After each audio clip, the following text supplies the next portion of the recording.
Hello, this is Spencer Scott, and I'd like to go over my presentation on the project I did for this term. The project I did was fuzzy logic, aquaponics system that uses fuzzy logic and is monitored and controlled um, via fuzzy logic, and also has some real-time constraints. So basically, first I'll start by defining what aquaponics is. So this is kind of a definition I came up with based on different readings and papers that I read. So, my understanding is it's the coexistence of plants and fish in the same environment that mutually benefit each other. So, for example, the plants, or the fish waste is pumped into the plants, and the plants use those nutrients and filter the water out and return back to the fish. So here's an overview of some systems. The first diagram here shows the fish tank and all the fish waste, which can turn into ammonia. But the idea is that it gets pumped up into the grow bed, and then the plants filter it out, and the water then goes back down into the fish tank. And the act of the water dropping back into the fish tank actually creates oxygen in the fish tank, and the plants also filter out those ammonia particles that are bad for fish. Also, it's worth mentioning that the fish waste is nutrient rich, and it really helps the plants grow better. Here's another diagram of a simplistic aquaponics system. Same idea, where plants are ahead and then water gets pumped up and dropped back down after it's filtered. So during the concept phase, we went over, I had to decide what variables should be monitored. So I came up with 4. First one is water temperature. And so here you can see some typical water temperature ranges for different species of fish. This was one of the most crucial values that needed to be measured because it can affect the oxygen levels and the pH of the fish tank itself. The next one was pH. Healthy fish and plants need a pH between 6, ideally between 6.8 and 7. It can vary between 6.6 and 7.6, really, because plants naturally want a little bit lower pH, and fish naturally want a little bit higher, so this is kind of a compromise of the two.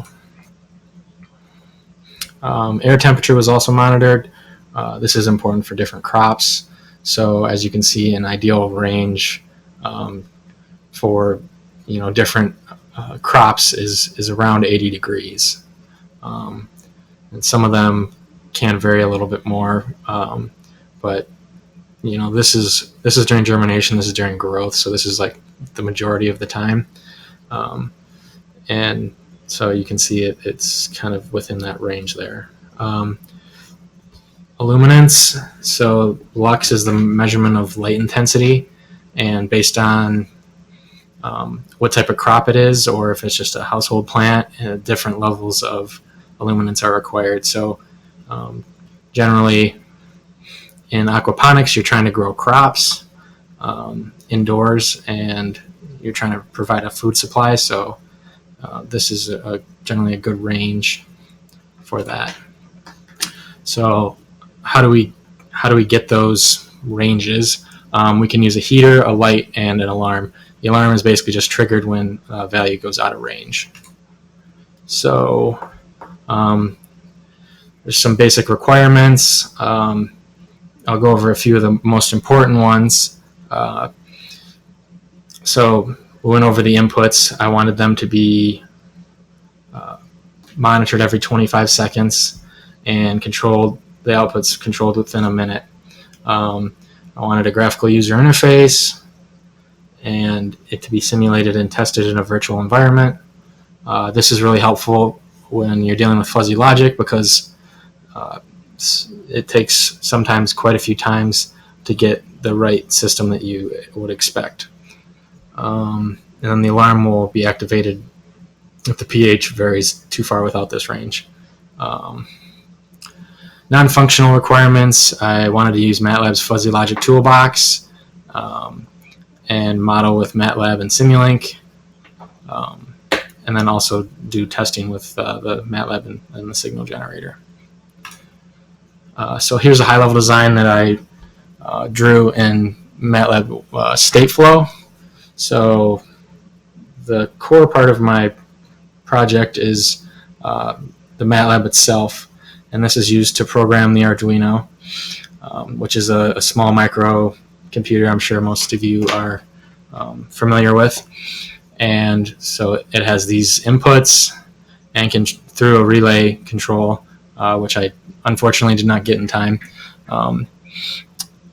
I can send a digital output, and then this will trigger the relay to turn on a heater or a light. And then so the Arduino will take these values every 25 seconds, send them back to MATLAB, which will send them to the ThingSpeak server, which is MATLAB's free server that you can use. And then from the ThingSpeak server, I can send Twitter updates to warn me if my pH is out of range or something like that. For the low-level design, this is basically a function calling diagram. So it starts up here with Aquaponics Arduino M script.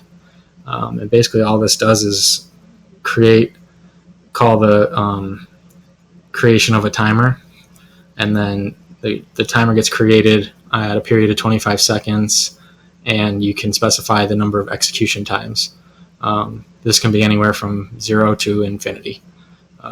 So then the first time the timer gets called, it sets up the Arduino object, and then for the next, in this case, 10 iterations, it calls this function, and then when after the 10 iterations, it will call the stop timer. So to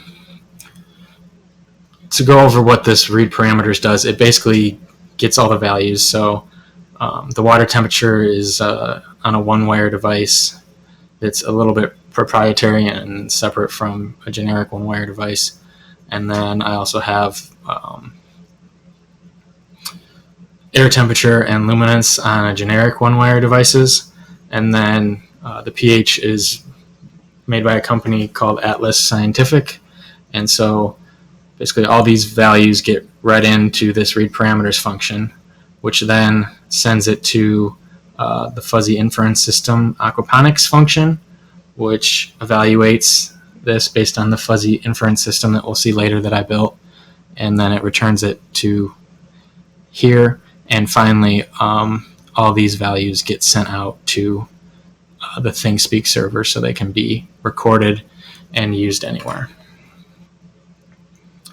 I will pause shortly because my video is limited in time, and so I would like to continue the fuzzy logic portion in a separate video.